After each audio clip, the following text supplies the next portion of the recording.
I would like to welcome you to our next podcast. Darko, who came today to us from Slovenia, Ljubljana, is our guest, expert from Slovenia, Croatia, Serbia, and Bosnia. Hi, Darko. Thank you for coming to us today. Thank you, Marcin, for inviting me. Welcome. I'm always glad to be part of this kind of activities. Thank you so much. CBCA podcasts are designed to give us best knowledge for go-to-market experts. And today I would like to discuss with Marko a few topics, especially related to the markets you know. Could you give us a few words of your background, which developed your today expertise on Slovenia, Croatia, Serbia? Okay. Basically, I do have like a 25 years of career, which is always connected with retail. And then with marketing and analytics, everything. So I started briefly in brewery business. Then I worked in as a youngest managing director in GfK, which was the biggest market research company in Slovenia. Then I've worked for the biggest retailer in the region, Mercator. It's a multi-format retailer as a strategic executive director for strategy and business intelligence, shopper intelligence, and strategic marketing. And then I moved my career in completely different direction. So I went to Google, and I was working within Google as a country business development manager for Slovenia, and then for the whole Adriatic region as a head of performance. So basically, in period of 4 years, I got to know a lot of things, what is going on, not just in Central and Eastern Europe, but all across the world, being also part of the Google team, Google cohort on a global educational part on how companies are developing through their life stages. Basically, we try to find solutions how to digitalize different types of companies, and a lot of focus was done on e-commerce and retail. Later on, basically, I became an investor as an entrepreneur.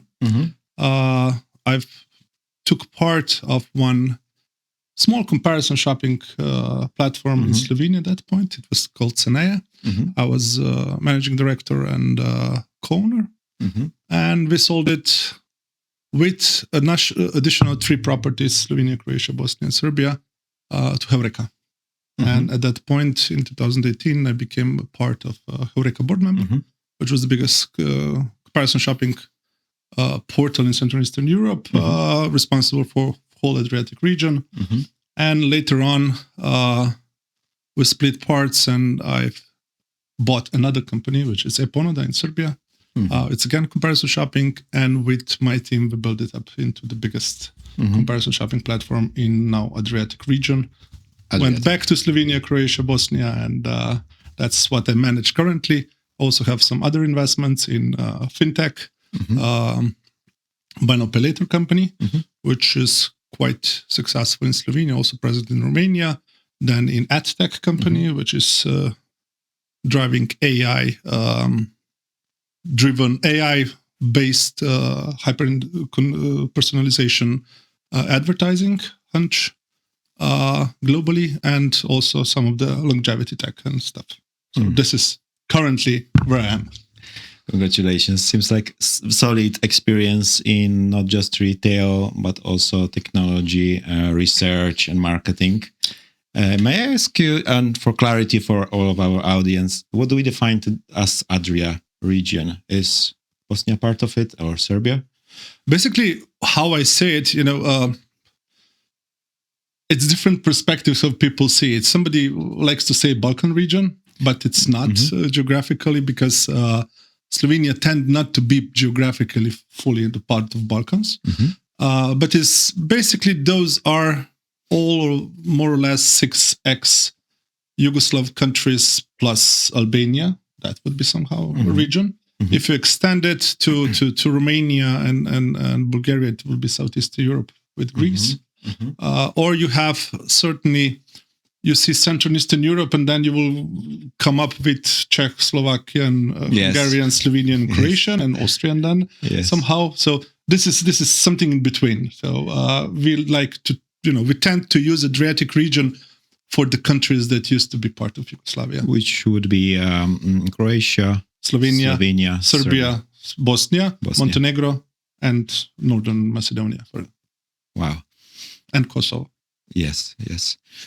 Okay, you have that experience. You've done a lot of acquisitions, own investments. You have solid experience as a managing director of various brands.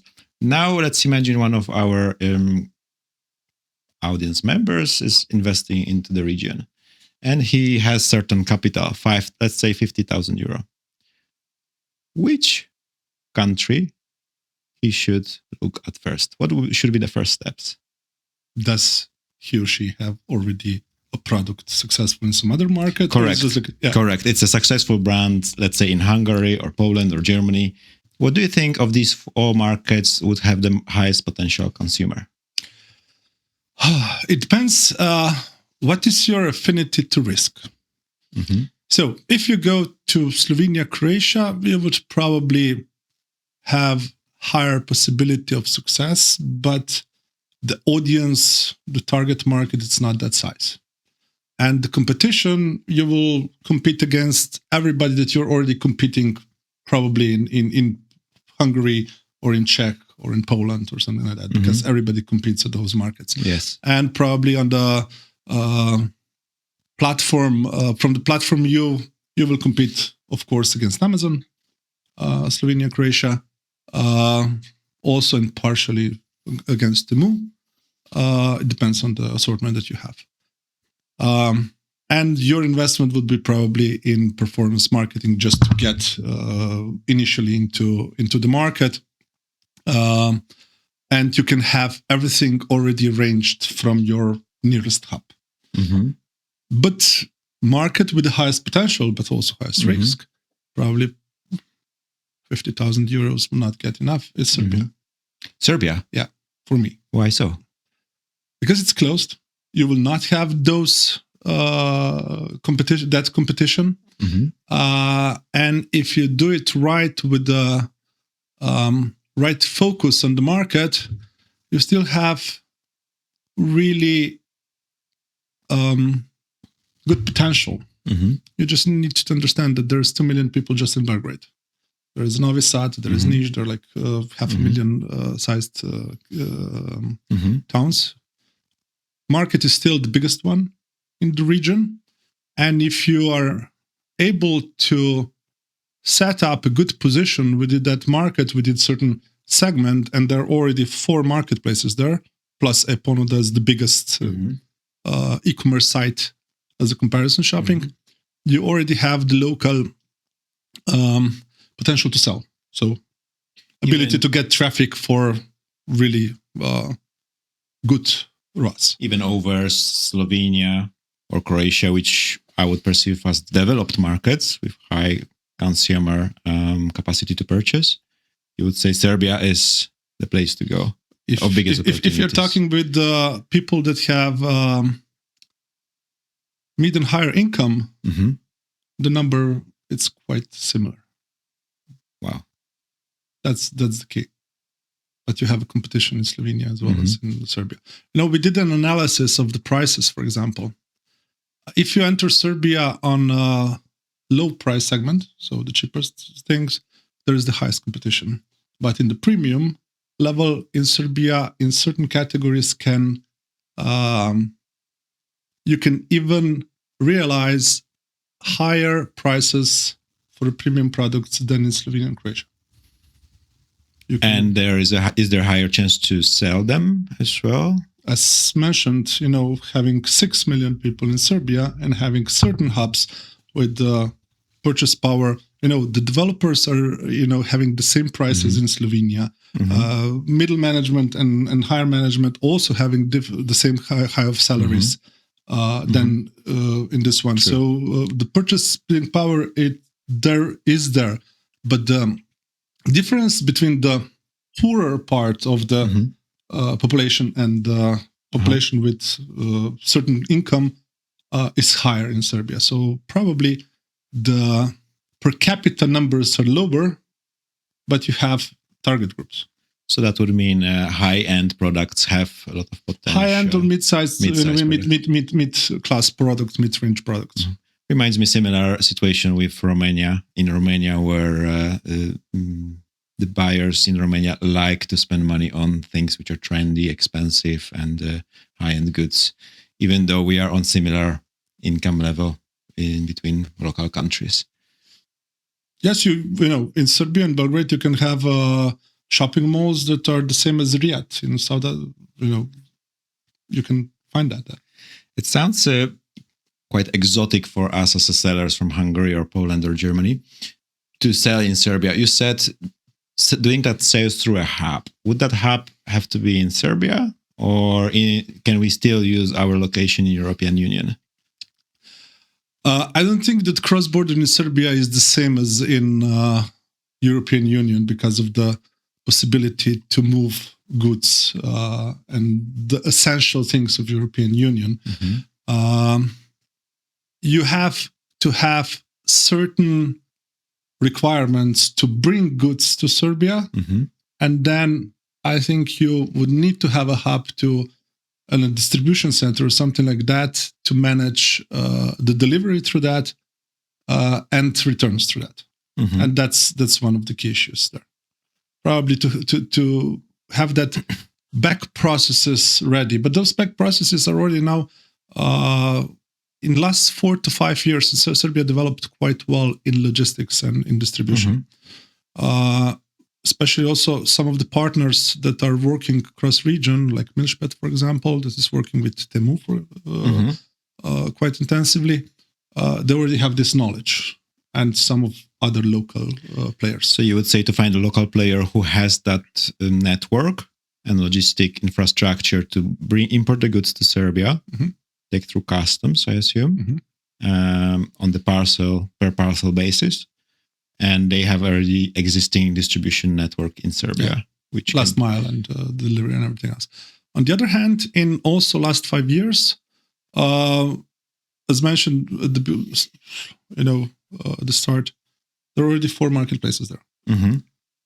One is Ananas, which tend to be as Amazon of Serbia. It was a greenfield investment with a lot of perspective and willingness to become the biggest player. Now it's present already in Bosnia and in Macedonia. That at the start had an expert from Mercado Libre for logistics and for fulfillment center. So they created also one of the best fulfillment centers probably in the whole Central and Eastern Europe. So they also could be a good opportunity to list on that platform your goods if you want them to be sold there. I assume their fulfillment works for their own sales channel exclusively. Yeah. And selling in Serbia, what is the way you would recommend? Would that be through marketplaces only, hybrid model with own localized web shop, or maybe brick and mortar sales point is required for Serbian people? What is the brick and mortar is still the dominant channel. Of course. That's one thing. If you have products that can go through brick and mortar, you have also a lot of wholesalers and distributors that are getting into Serbia, and you can connect well with them. But if you are like a digital native type of e-commerce that is going on, for me, the hybrid model is for sure one of the best. If you have intention to sell there certain amount, 10 plus million, then of course you need to have your own website, your own distribution partners on that level, and that would be recommended. And then potentially utilize marketplaces for the entry. Just to understand the market dynamics. Of course, you have to be on comparison shopping sites like Eponuda, which is far the biggest, based on number of visitors and based on number of sessions, e-commerce type of site in Serbia. For example, around 2.5 million unique users in a country of 6 million at Eponuda monthly. And that's something that you can even test your products quite quickly, whether they're good enough, whether the pricing is for good the enough market. For the market, yeah. That was my question about to be, should we test with price comparison or marketplaces, or before I understood you would enter with a web shop first, then search for B2B partners and then marketplaces? Could you clarify? What would be the first step? Maybe that. First, you have to have a localized web shop. That's the first thing. The other thing is, I would test with comparison shopping site. Okay. That's easily, and I would test also with Google Ads performance. And there's one more thing that Adriatic region is different than markets that you're coming from, Hungary and Poland or Czech, or whether you're from the Western Europe.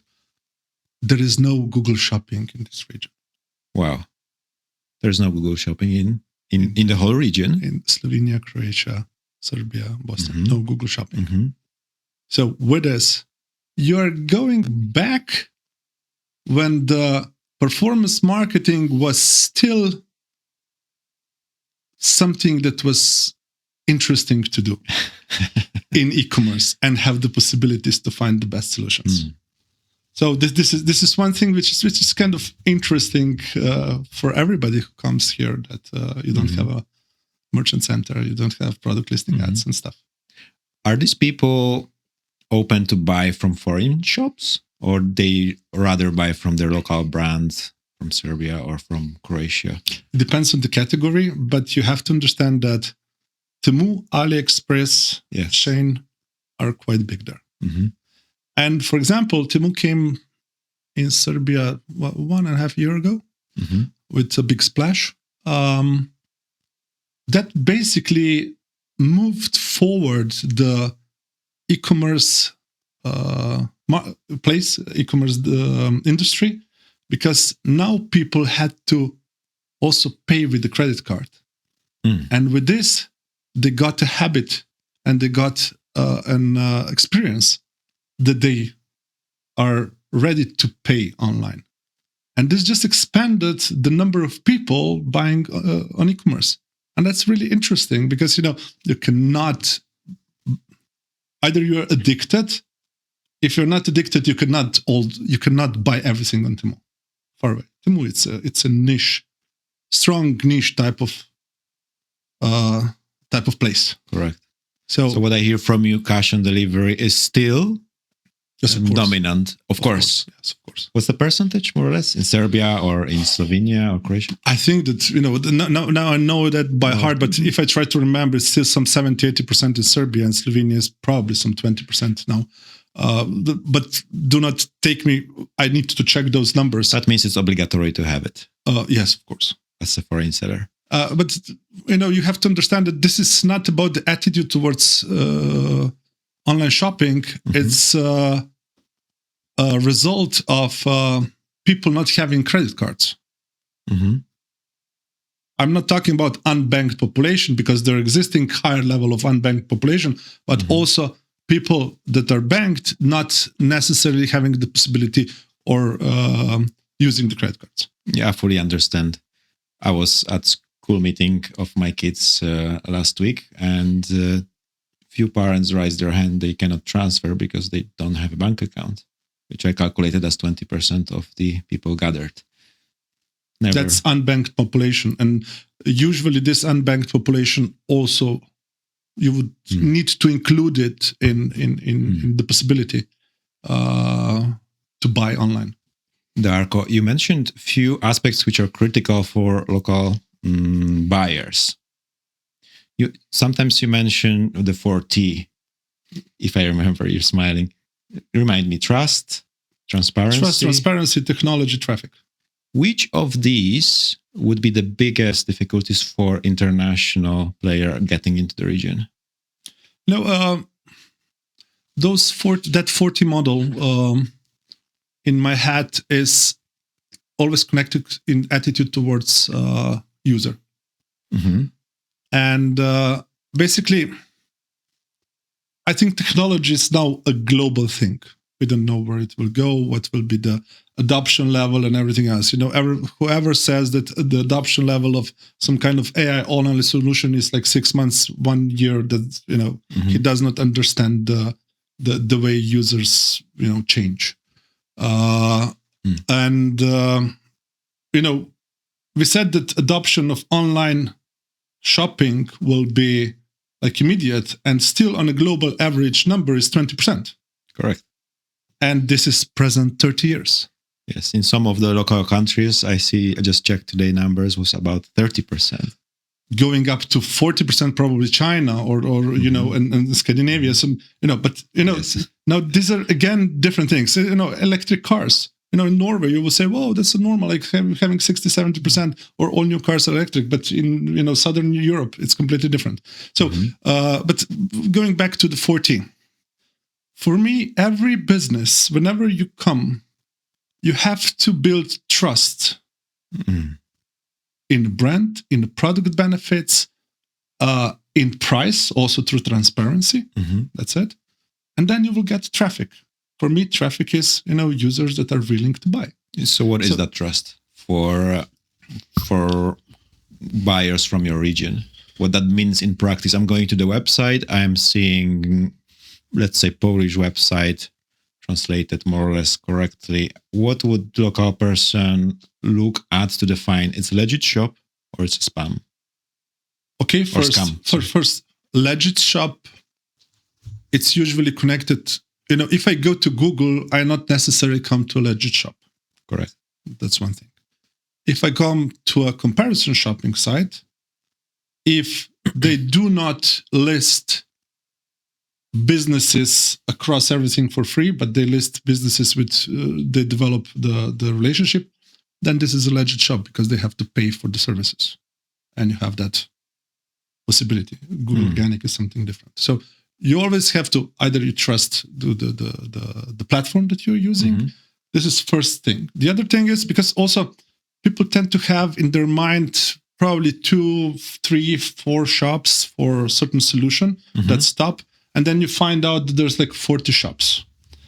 And you really have to have an experience, a suggestion, a review, some kind of a statement. This is something how you build trust before the experience, before they buy for the first time. And with higher priced products, this is difficult to get. So you have to invest more in believing that this product does have a benefit that would fit me in certain purchase decision, in certain need, and that I have the level of trust through the statements of the people that and referrals from the people that I trust to. So this is something, and also that the site looks legit, and that this site will bring back the experience from the people. So I understood from you, customer reviews matter a lot, and what that means for people from Adriatic region, that the site looks legit. What on the other side? So what would scare them away? For example, in Slovenia, which is really interesting because a lot of media rightfully are trying to address some of the issues. For example, Adidas Slovenia or something like that. Those are all the scam type of with something Slovenia.com or something Slovenia.se is those are scam sites. And this is also in media, that's well known. The other thing is, people, you have to basically teach them, what kind of UTMs are there, what kind of domains that they come from, how money is going through the checkout and everything else. You have to be, you have to be aware of that. And one more thing is, if the price is too low, it's also one of the signals that people tend to think, okay, this is not true. This is too good to be true. Is it Slovenian perception? Yes, that's in Slovenia. Yeah, it's too good to be true. But when you have the people that only enter into online shopping, they tend to be quite quickly scammed. And there are a lot of scammers. Correct. But when we are talking about scamming, it's not just, ordering something, paying something, and not getting money. It's also about the practice of well-established retailers about the sales promotion. So this is also one thing. So you need to teach them what is the path to purchase users. And you, as a seller, you have to understand that path to purchase. Basically, Black Friday, we all know Black Friday. We all know what are the most common practices of retailers.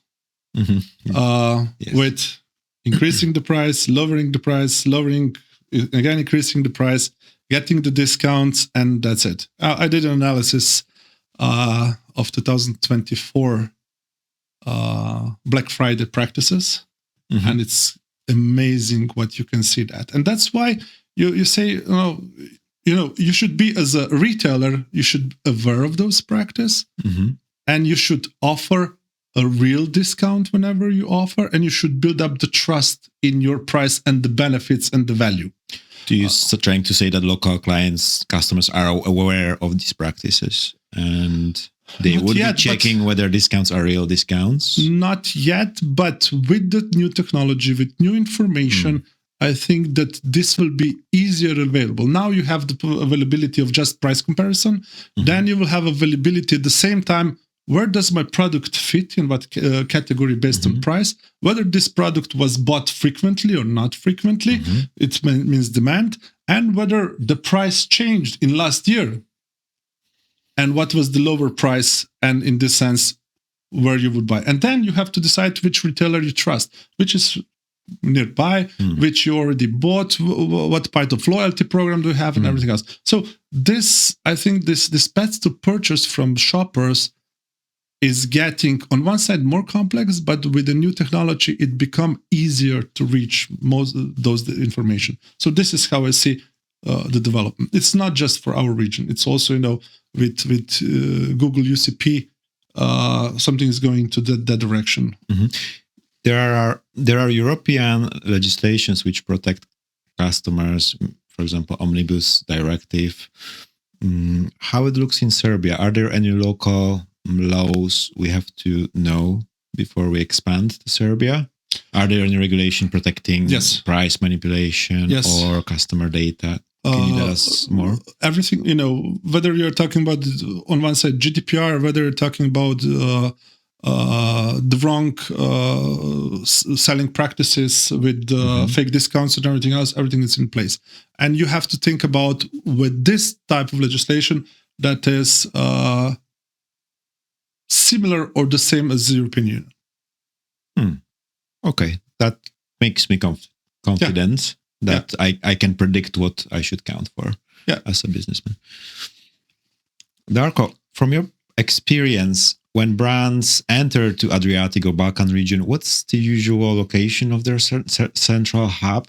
I'm just thinking from cost perspective, entry to Serbia may have a lot of extra cost. Should that be Serbia, or should it be on the maybe Slovenian or Croatian side? What's the most common you see? Coming from Slovenia, or Hungary maybe, or from Bulgaria.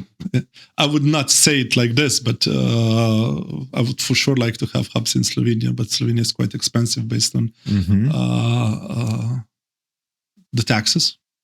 So in this sense, whether you want to cover the European Union part, usually tend to go to Croatia, but also Slovenia, part of Slovenia that are not necessarily Ljubljana, if you have this kind of connection. It's also okay. But for Serbia, you have to be in Serbia. And if you follow the best practices of the biggest brands that are there, they usually tend to have a hub in Belgrade or in Zagreb. For Serbia, we have to be in Serbia, logistically, you said, correct? Having own warehouse or outsourced or fulfillment is also an option with injection. Again, I will say, there's great improvement in fulfillment and warehousing in Serbia. And I think that outsourcing or renting or something like that is the best solution for Serbia. Outsourcing, for the start, for sure, outsourcing. Do you think in this region, direction will be towards marketplaces moving forward? or how do you see?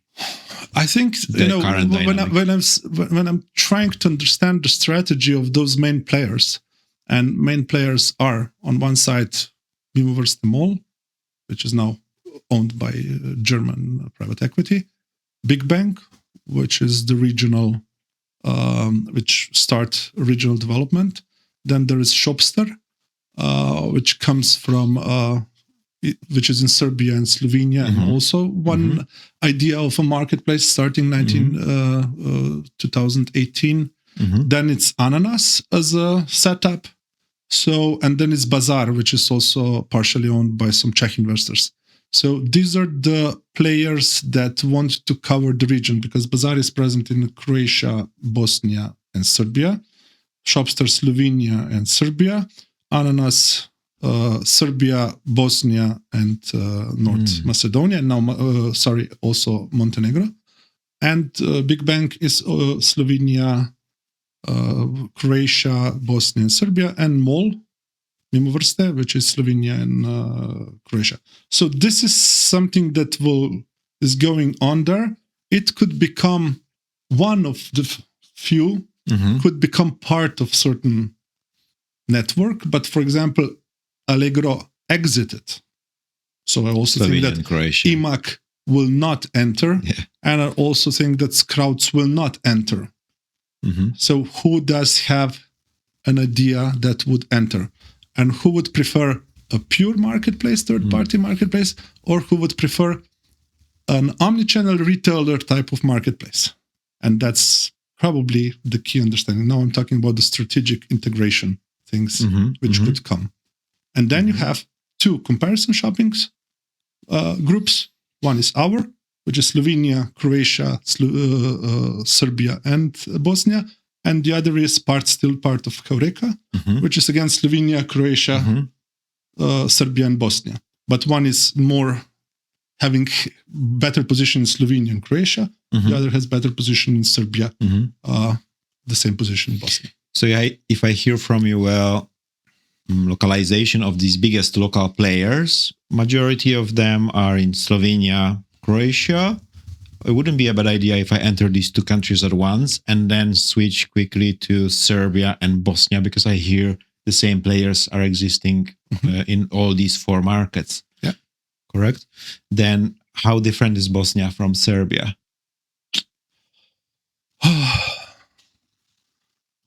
It's a bit from perspective. It's a bit more complicated and a bit more less, not a bit, quite less potential. Quite less potential than Serbia. Yeah. Is it worth the effort then? In my opinion, I still think that within, not European Union, but within Europe, still Serbia is the bright spot from the potential part of view. So maybe start with Serbia, set up the position well there, because it requires quite a lot of infrastructure investments. And once it's in place, we could recommend to go to the next market, which could be Bosnia from post-Yugoslavian, non-European countries. Not necessarily Bosnia. Okay. There is still Macedonia and Montenegro. Montenegro could come quite quickly, Albania and Kosovo. Montenegro could come quite quickly in European Union, even though it's small. But, if you want to grow just a little bit, and have the easiest way to manage it from European Union, possibly these two countries will also have the certain potential in near future. But the only country in the region that can manage, that you can afford to have a setup in that would be self-fulfilling, in my opinion, would be Serbia. From marketing perspective, you worked at Google before. There is no Google Shopping, we just discussed.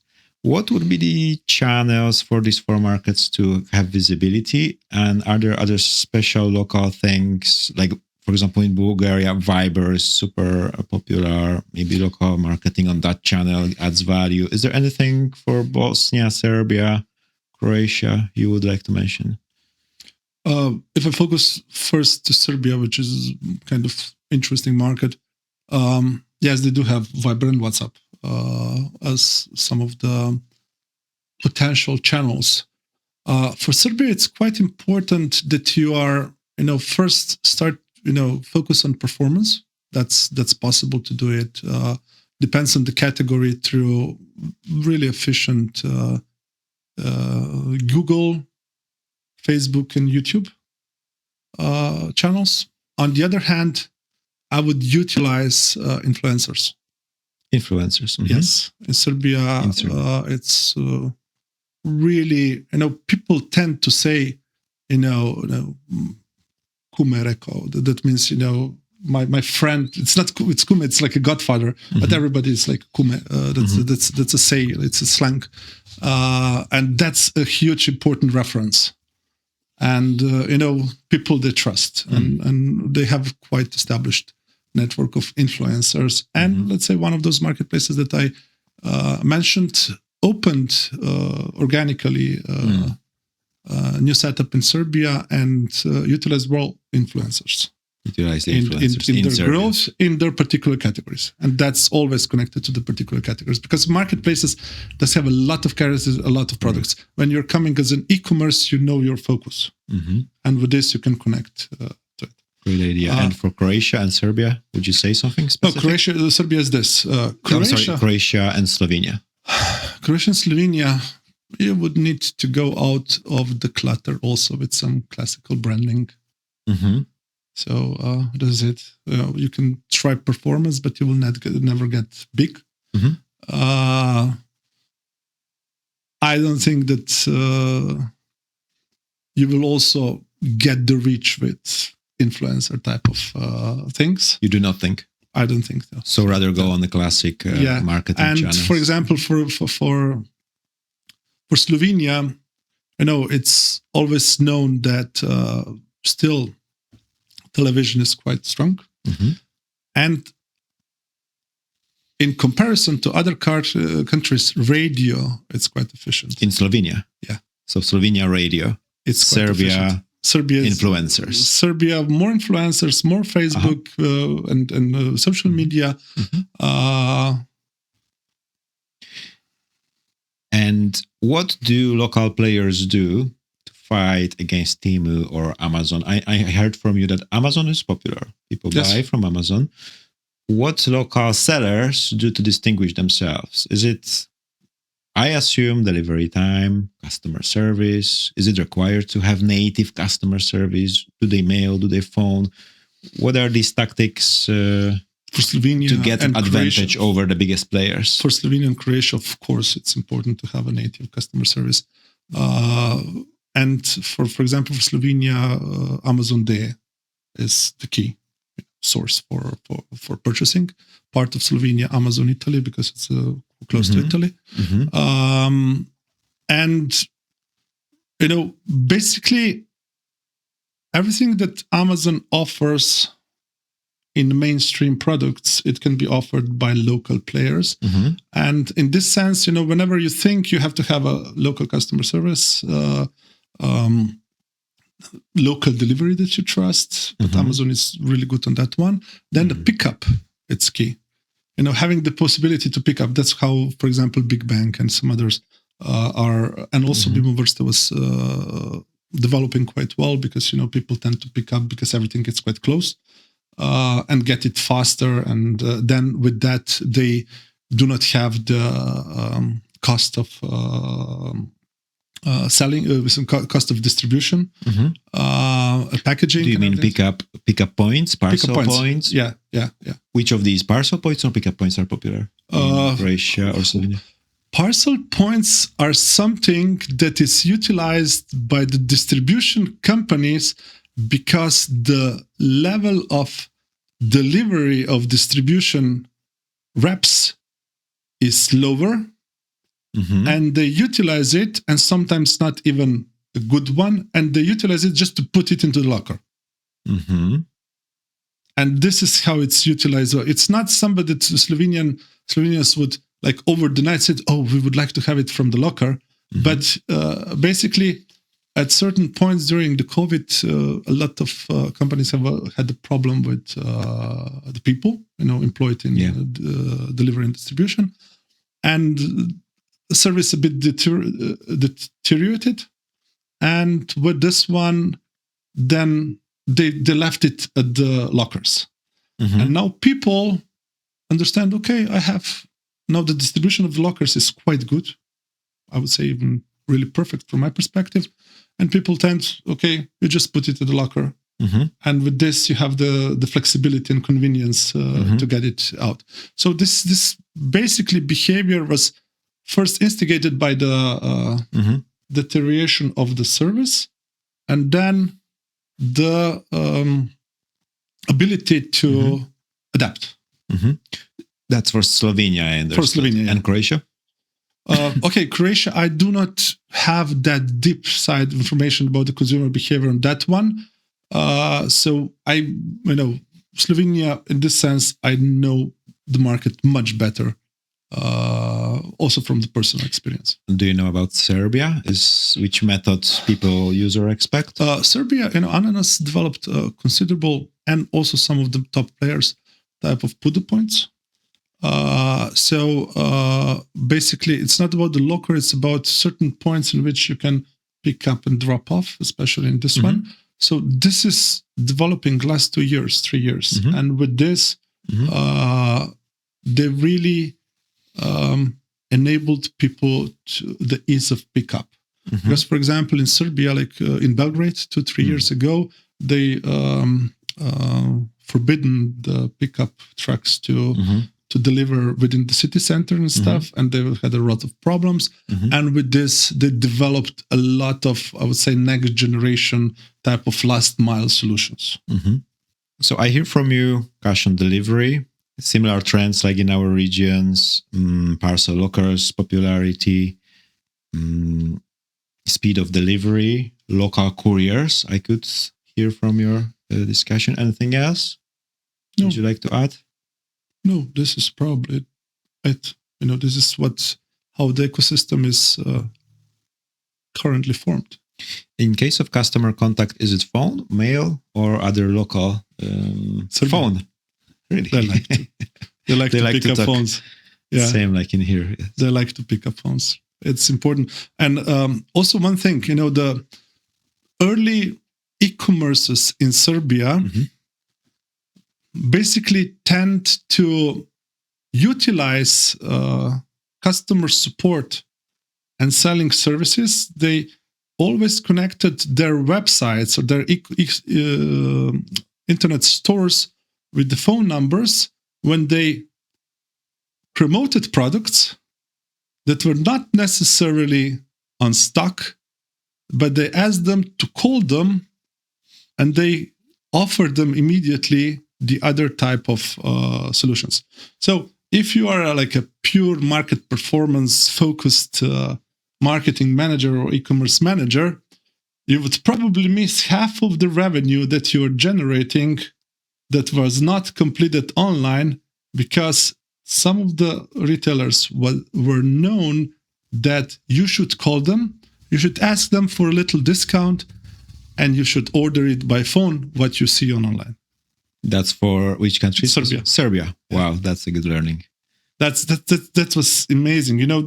One of the companies was sold to an international player that really was excellent in this type of e-commerce business model.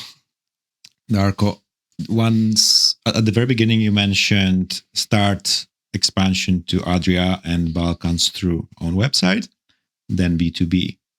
About B2B, is there anything specific in human culture, behavior, for which you would give us an advice as an expert how to build good B2B relationships with Adria or Balkan businessmen? Slovenia, Croatia, it's like European type of business management for sure. In Serbia, Bosnia, you would need to have more human touch. You would need to spend some time sometimes together, come there, and discuss, giving value and getting value with the discussion and the share of information. This is important. At certain stage, you have to understand that everything that's confident, it's not confident.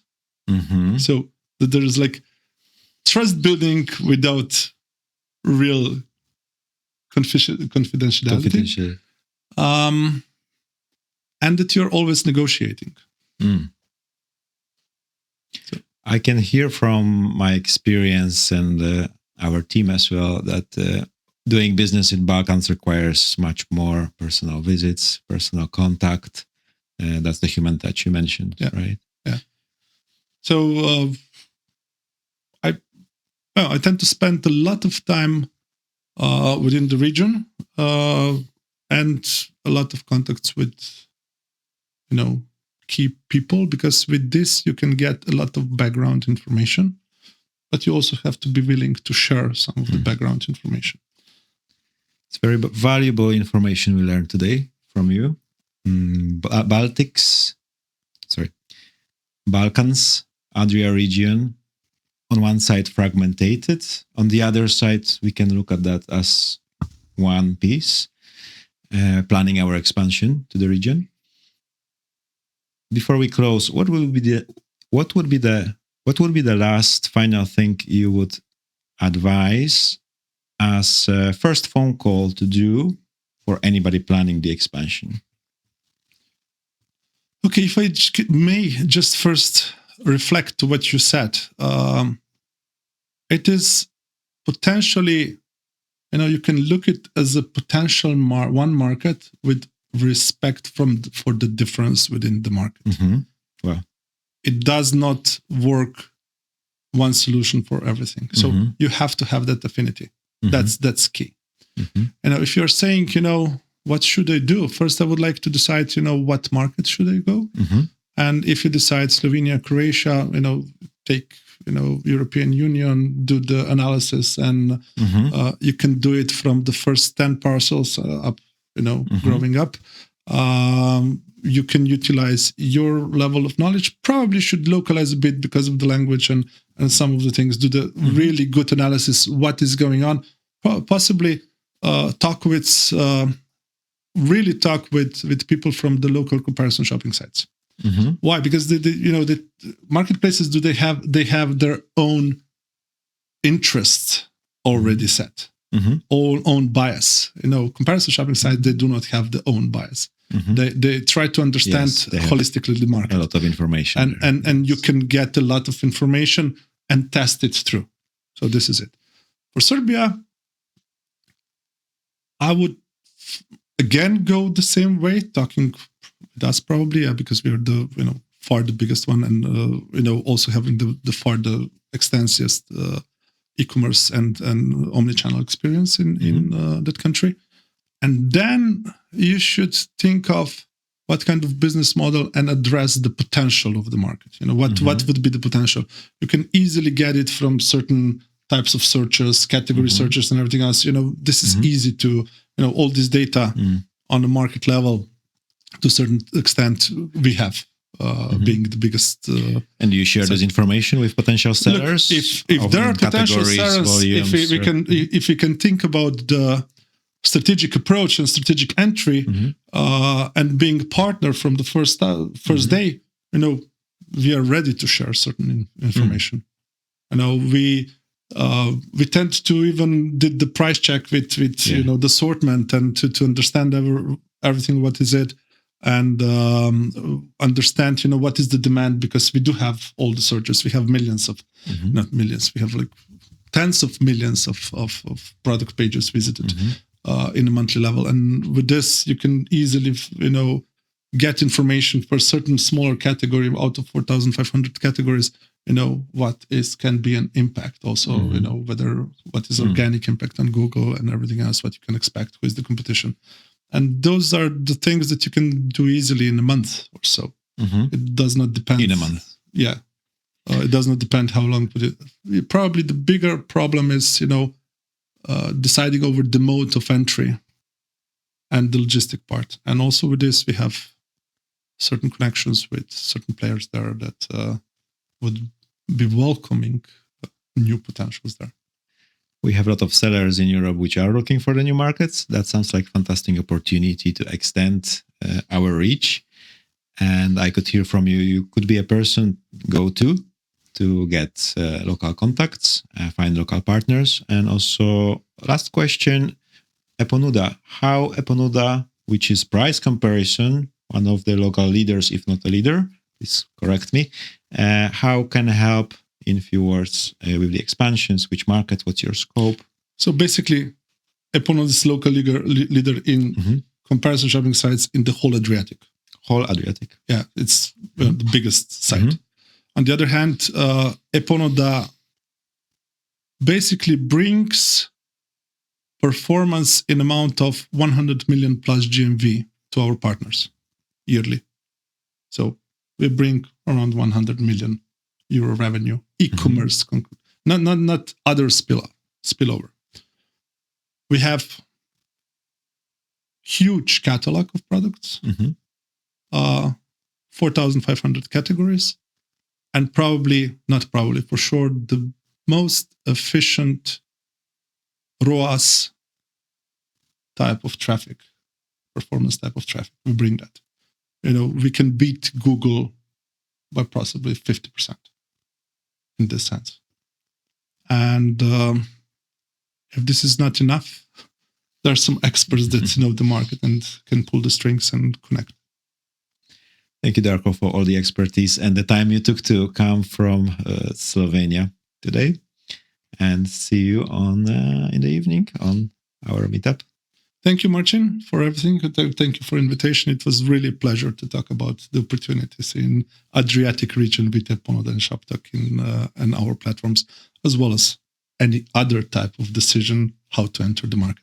Thank you so much.